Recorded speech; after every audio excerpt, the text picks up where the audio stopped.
ยังคิดถึงเธอแต่ถ้าเหมือนว่าไม่เป็นไรฉันไม่อยากให้ใครรับรู้ความอ่อนแอที่มีอยู่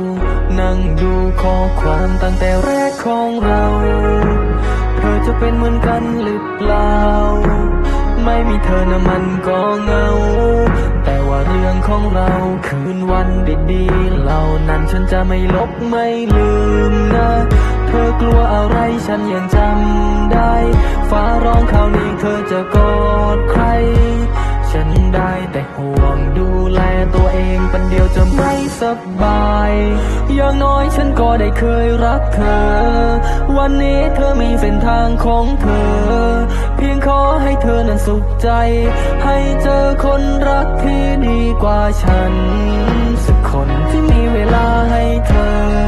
และทำให้เธอนั้นยังยิ้มได้ได้มองดูเธอสุขใจเจ็บแค่ไหนฉันก็ยินดี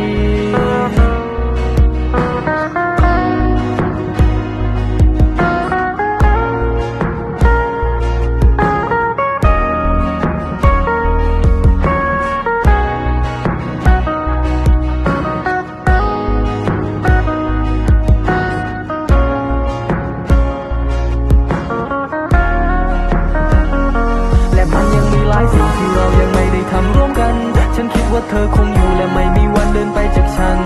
กลับมาคิดได้ในวันที่สายฉันนั้นทำลายรักทำลายจิตใจเธอสลาย